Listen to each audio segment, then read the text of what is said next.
ये कहानी है अमेरिका के वर्जीनिया स्टेट में एक जगह है स्पॉट्सल्वेनिया। स्पॉट्सल्वेनिया शहर में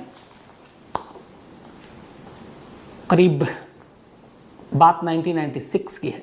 तारीख थी 9 सितंबर 1996।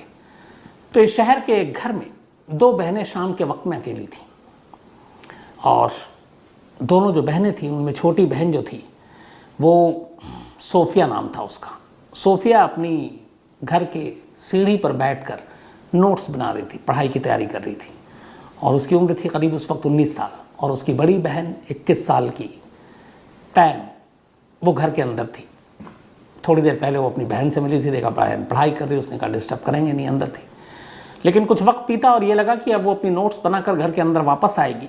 सोफिया अंदर आई नहीं। पैम ने आवाज़ दी, उसने कोई रिएक्ट नहीं किया, पलट के कोई आवाज़ नहीं आई। जब काफ़ी देर हो गई तब सोफिया को चिंता हुई, वो बाहर आई कि आखिर उसकी बहन क्या कर रही है, अब तक क्यों पढ़ रही है। बाहर आती है तो देखती है कि सीढ़ी पे सोफिया तो नहीं है लेकिन उसके नोट्स और किताबें वहीं पड़ी हुई हैं। उसे बड़ा अजीब लगता है, किताब छोड़कर और एक कोक का कैन भी पड़ा था। वो सीढ़ी से नीचे उतरती है, अपार्टमेंट में चारों तरफ देखती है, आवाज़ लगाती है, बाकी पड़ोसियों से दोस्तों से पूछती है। पता चला किसी ने सोफिया को देखा ही नहीं। अब वो परेशान हो जाती है, लगता है कि कहीं आसपास दूर निकल गई हो शायद। लेकिन वक्त बीतता है, वो लौटती नहीं है, तब तक रात होने लगता है, उसे और चिंता होती है।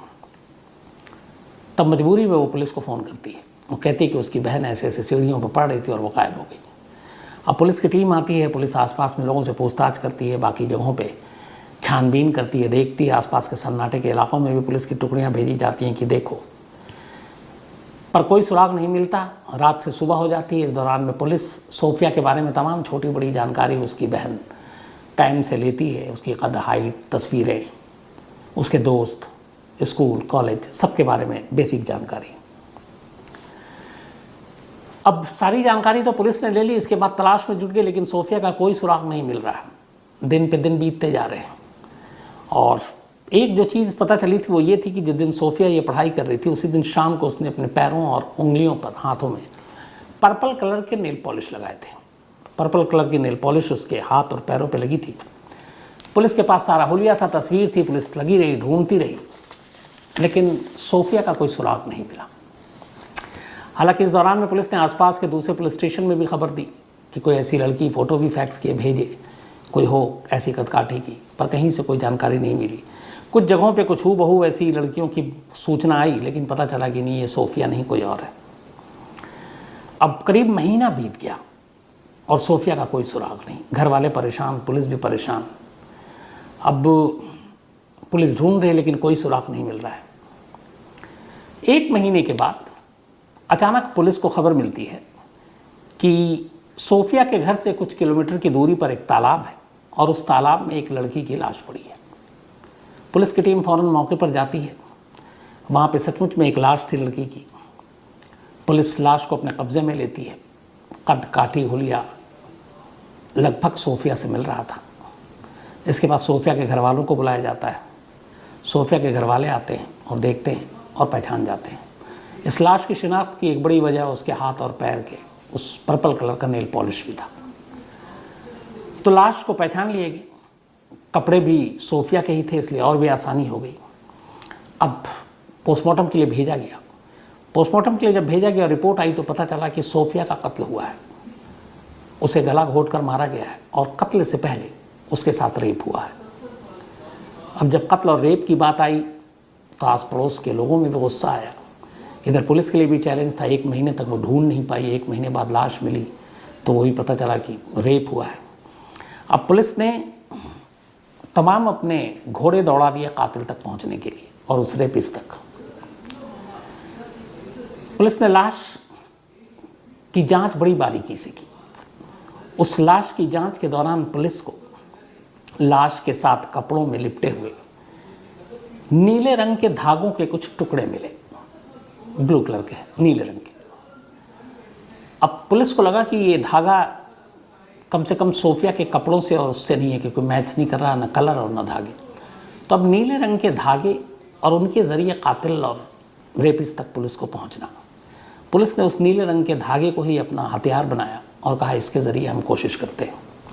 अब पुलिस तफ्तीश करती रही। सबसे ज़्यादा जो शक था उसे पड़ोसियों पर था, सोफिया के, कि कोई ऐसा शख्स है जो सोफिया का जानने वाला हो, क्योंकि सोफिया को घर से उठाकर ले जाना और इस तरीके से रेप करना सरेशाम अनजान लोगों के लिए मुश्किल होगा।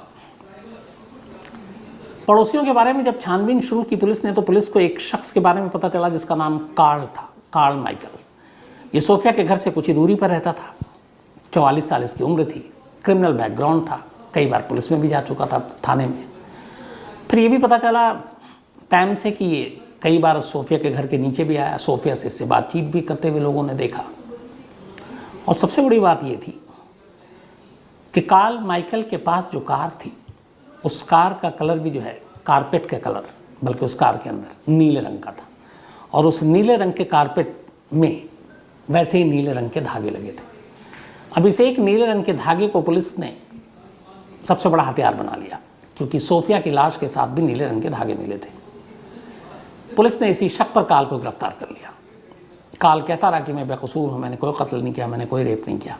लेकिन पुलिस ने कहा कि नहीं, इस इलाके में एक तुम ही हो जो क्रिमिनल बैकग्राउंड के हो, और तुम्हारी कार के जो कारपेट है उसमें से नीले रंग के धागे जो हैं सोफिया की बॉडी से वैसे ही धागे मिले। फिर तुमने सोफिया से बातचीत भी करते हुए देखे गए थे। अब ये सारी चीज़ें काफ़ी थी। पुलिस ने अब कार्ल से कहा अपना जुर्म एक्सेप्ट करो। काफ़ी टॉर्चर भी किया गया, वो मानने को तैयार नहीं कि मैं कातिल हूँ। लेकिन फिर भी पुलिस ने उसे पकड़कर अदालत में पेश किया और अदालत ने उसे जेल भेज दिया। पुलिस से कहा कि आप बाकी की तफ्तीश पूरी कीजिए। अब पुलिस अपनी पीठ थपथपा रही है कि चलो एक रेप एंड मर्डर का केस सुलझा दिया, और जो लोगों का गुस्सा था वो कम हो गया। कार्ल जेल में है, करीब 7 महीने का वक्त बीत जाता है। कार्ल जेल में है। सोफिया के कत्ल को 7 महीने हो गए, 7 मंथ। पुलिस इधर बेफिक्र, उसकी बस यही कोशिश है कि अब कार्ल को किसी तरह सज़ा दिलाई जाए, और वो बाकी अपने कामों में जुट गई। लेकिन 7 महीने के बाद 1 मई 1997 की एक तारीख आती है, और इसी स्पोर्ट्सल्वेनिया में एक साथ एक घर से 2 बहन गायब हो जाती हैं, जिनकी उम्र 15 और 12 साल थी। दोनों माइनर थी, और ये दोनों बहनें जो गायब हुई, इनके घर वालों ने कंप्लेंट जब लिखाई तो पता चला कि ये दोनों अपने घर के बाहर लॉन में खेल रही थी। शाम का वक्त था, खेलने के बाद ये अक्सर घर लौट आती हैं। उस शाम लौटी नहीं, घर वालों ने आस पड़ोस में देखा, रात हो गई, देर रात तक भी नहीं लौटी। तो दोनों बच्चियों के पिता ने फिर पुलिस को फ़ोन किया, और लॉन में खेलने के दौरान ये दोनों बच्चियां भी अपने साथ शाम को पढ़ रही थी, किताबें भी लेकर गई थी, और लॉन में किताबें तो मिली लेकिन बच्चियां गायब। अब जब इस गुमशुदगी की दोनों बच्चियों की खबर आई, अगले दिन न्यूज़पेपर में छपा, तो पूरे शहर के लोगों को 7 महीने पुराने सोफिया की गुमशुदगी, फिर उसकी 1 महीने बाद लाश की बरामदगी, उसके रेप की कहानी, सारी चीज़ें उनके जहन में घूम गई। लोग डर गए कि लगभग जो पूरा मामला था वो कुछ कुछ वैसे ही था जैसे सोफिया अपने घर की सीढ़ी पर बैठकर पढ़ रही थी, गायब हो गई। ये दोनों बहनें अपने घर के नीचे, बल्कि घर में पढ़ रही थी, फिर लॉन में गई, गायब हो गई। किताबें वहीं पड़ी थी, सोफिया की भी किताबें वहीं पड़ी थी। अब इन दोनों बहनों की जब गुमशुदगी की खबर आई, पुलिस ने मामला दर्ज किया, और इन दोनों बहन, जिनका नाम था क्रिस्टीन और कैटी, ढूंढने की कोशिश शुरू कर दी। कोई सुराग नहीं मिला। 5 दिन बीत गए। इस दौरान में अब जिन लोगों ने सोफिया के केस को सॉल्व किया था, उन पुलिस वालों को लगा कि जिसने सोफिया का कत्ल किया, और अगर इन दोनों केसों में सिमिलरिटी है, एक जैसा है, तो फिर कातिल तो जेल में है 7 महीने से, यानी कार्ल माइकल। तो जेल में रहते हुए तो वो दोबारा कत्ल कर नहीं सकता। पुलिस ने चेक भी किया कि कहीं वो जेल से बाहर तो नहीं निकला, भागा तो नहीं, कोई सेटिंग तो नहीं। जैसे अपने कई बार होता है, लोग जेल से बाहर निकल आते हैं और शाम को निकलते हैं और फिर देर रात वापस पहुंच जाते हैं। तो पता चला नहीं, वो तो सख्त पहरे में है। अब पुलिस को लगा कि वाकई कार्ल माइकल जो है कहीं बेगुनाह तो नहीं है। 5 दिन बीत गए, पुलिस पूरी तफ्तीश करती रही, कोई सुराग नहीं मिला। 5 दिन के बाद अचानक पुलिस के पास एक फ़ोन आता है।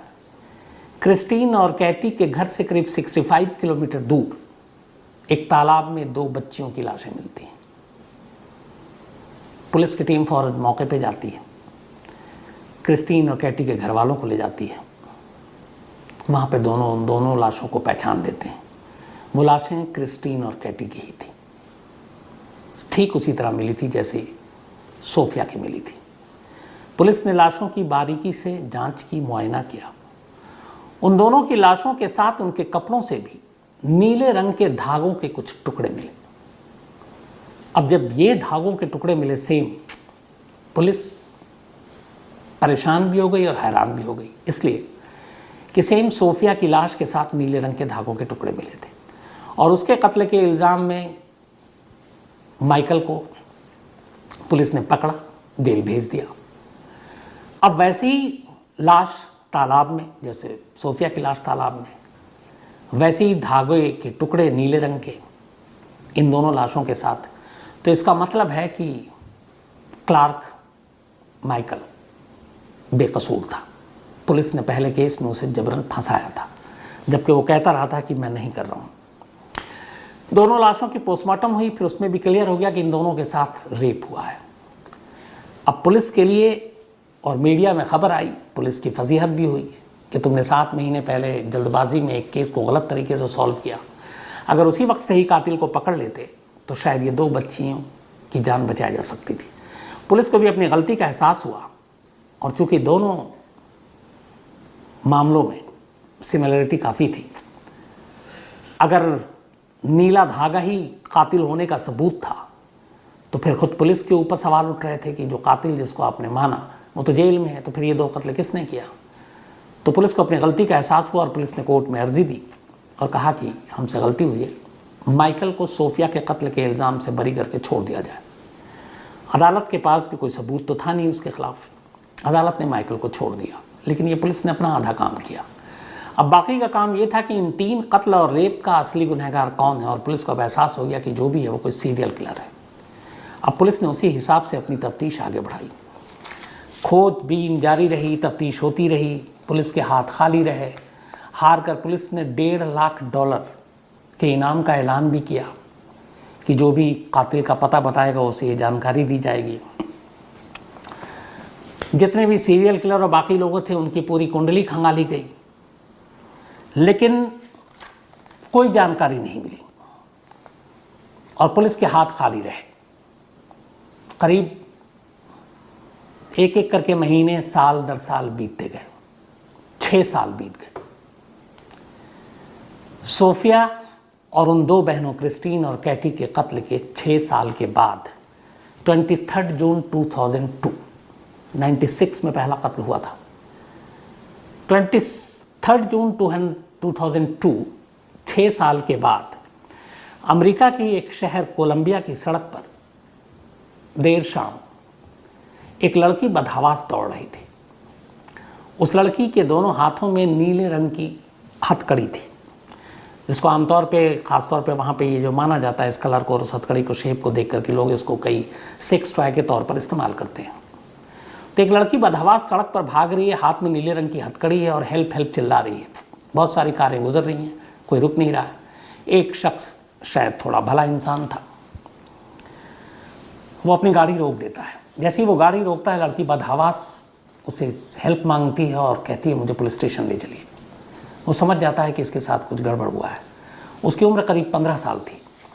कार ड्राइवर उसको अपनी गाड़ी में बिठाता है और जो नज़दीकी पुलिस स्टेशन था वो उसको वहाँ ले जाता है। लड़की पुलिस स्टेशन पहुँचती है, बेहद घबराई, बदहवास, रोती हुई, और वो पुलिस को बताती है अपनी कहानी। वो पुलिस को कहती है कि 24 घंटे पहले इसी जगह एक शख्स ने उसको किडनैप किया था और उसका कोलंबिया में, मतलब वो कह रही थी कि वो अपने घर के बाहर लॉन में पौधों को पानी दे रही थी कोलंबिया में। तभी एक आदमी उसके पास आया। उसे लगा कि शायद ये न्यूज़पेपर और मैगज़ीन वाला हॉकर है कोई भी, तो उसके करीब आया, उसने उससे कुछ पूछा। इसके पास कुछ ये जवाब देती। शाम का टाइम था, थोड़ा अंधेरा हो रहा था। उस शख्स ने देखा आसपास में कोई नहीं, अचानक उसने पिस्टल निकाल ली, लड़की को पिस्टल दिखाई और कहा कि सीधे मेरे साथ चलो वरना गोली मार दूंगा। इसके बाद वो लड़की को अपनी, वहीं पे थोड़ी दूर पे उसकी एक कार खड़ी थी, उस कार के पीछे में एक प्लास्टिक की टंकी थी बड़ी सी, और वो कार पीछे से ओपन था। उसने लड़की को उस टंकी में, पानी के टंकी में बंद कर दिया, ऊपर से ढक्कन लगा दिया। उससे पहले उसने उसको वो हथकड़ी पहनाई और फिर वो उसको लेकर एक फ्लैट में चला गया। फ्लैट में ले जाने के बाद उसने उस लड़की के साथ कई बार रेप किया। वो लड़की करीब 18 घंटे तक उसके कब्जे में रही। 18 घंटे के दौरान उसने उसका कई बार इज्जत लूटी और फिर वो थक कर उसी फ्लैट में सो गया। जब वो सो गया तो ये लड़की, इसके हाथों में हथकड़ी थी, किसी तरीके से, अच्छा उस सोने से पहले उसने फिर उस लड़की को उसी पानी की टंकी को कार से उठाकर वो अपने अपार्टमेंट में ले आया था, उस टंकी के अंदर डाल दिया। टंकी खाली थी, लेकिन लड़की किसी तरीके से उस टंकी के ढक्कन को हटाकर उस टंकी से बाहर निकली, उस अपार्टमेंट से बाहर निकली और फिर मेन रोड पर पहुंचते ही बदआवाज़ दौड़ने लगी, हेल्प हेल्प चिल्लाकर।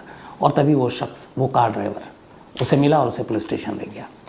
पुलिस ने जैसे ही उसकी कहानी सुनी, फिर उसे लगा कई चीज़ें सिमिलर हैं। यहाँ पे भी लड़की अपने लॉन में थी, पौधों को पानी दे रही थी, इससे पहले दोनों पढ़ रही थी। फ़ौरन पुलिस की एक टीम कोलंबिया के उस अपार्टमेंट में पहुँचती है जहाँ लड़की ने बताया था।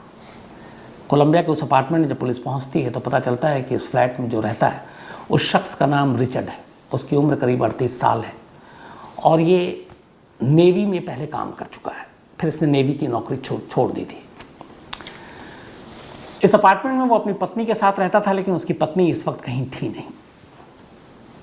अब पुलिस ने अपार्टमेंट को छान मारा, लेकिन रिचर्ड मिलता नहीं। शायद इस लड़की के भाग जाने के बाद उसे एहसास हो गया था कि वो पुलिस के पास जाएगी और इसलिए उसने घर छोड़ दिया आनन फानन में। वो वहाँ से निकल गया। पुलिस उसकी तलाश कर रही है क्योंकि कम से कम नाम मालूम था रिचर्ड। फिर रिचर्ड के नाम पर पुलिस ने उसके फ़ोटोग्राफ्स डेटाबेस से उसकी सारी जानकारी निकाली। लड़की ने तस्वीर पहचान ली, बोला हाँ यही वो शख्स है। अब पुलिस की टीम लगातार रिचर्ड को ढूंढती रही और आखिरकार कोलंबिया से दूर फ्लोरिडा में कुछ दिनों के बाद रिचर्ड को पकड़ लिया। रिचर्ड को पकड़ने के बाद पुलिस उसे अपने कब्जे में लेकर आ ही रही थी। यहाँ पे भी पुलिस से गलती हुई। पुलिस ने उसकी ठीक से उस वक्त तलाशी नहीं ली। रिचर्ड के पास एक पिस्टल था। जब उसे लगा कि वो गिर गया और पुलिस उसे लेकर जा रही है, उसने चुपके से वो पिस्टल निकाली और अपने आप को गोली मार ली। हॉस्पिटल पहुंचने से पहले ही रिचर्ड की मौत हो गई। अब पुलिस के लिए हाथ फिर खाली था। पुलिस ने फिर भी उस घर से फिंगरप्रिंट्स उठाए, उस टंकी से उठाए और इत्तेफाक की बात है पुलिस को उस घर से नीले रंग के वैसे ही धागे मिले जो शुरू के 3 कत्ल में मिले थे। उन नीले रंग के धागों को उन 3 कत्ल से जुड़े हुए धागों से जो बरामद हुई थी मैच किया गया तो मिल गए। और तो और पानी की टंकी में जो तीसरी लड़की थी, जो 2 बहनें थी, क्रिस्टीना और वो, उनमें से एक के उंगलियों के निशान भी मिल गए। इतने टाइम के बाद भी वो बचे हुए थे। तो उंगलियों के निशान उस टंकी से मिलना, नीले रंग के धागे का मैच करना और फिर उन दोनों लड़कियों का डीएनए रिचर्ड के डीएनए से मैच करना, इसने साबित कर दिया कि सीरियल किलर और रेपिस्ट कोई और नहीं बल्कि रिचर्ड था। और इस तरीके से पुलिस ने इस केस को सुलझाया। लेकिन सुलझा तो लिया, बट कातिल जो है पुलिस के हाथ से निकल चुका था क्योंकि उसने खुद को गोली मार ली थी। पता चला कि रिचर्ड का बचपन बहुत ही डिस्टर्ब गुजरा था। बाप शराबी था, मारता पीटता था, ये भी गलत सोबत में रहा। बड़ा हुआ तो नेवी में चला गया, नेवी में कुछ दिन काम किए और उसके बाद फिर नेवी को भी छोड़ दिया और ऊट पटांग काम करने लगा। फिर शादी की और इसके बाद बाकी का तो पता नहीं, लेकिन ये 3 केस उसके हिस्से में आए। 3 लड़कियों का कत्ल, 3 लड़कियों का रेप, चौथी लड़की का भी उसने रेप किया। शायद वो उसका भी कत्ल करता, लेकिन वो खुशनसीब थी जो उसके चंगुल से बच निकली। तो एक धागे के टुकड़े ने आखिरकार जाने अनजाने इस केस को उसके अंजाम तक पहुंचाया। लेकिन जो कातिल और रेपिस्ट था उसे कानून सज़ा नहीं दे पाया क्योंकि उसने खुद को ही सज़ा दे दी थी। तो ये थी कहानी।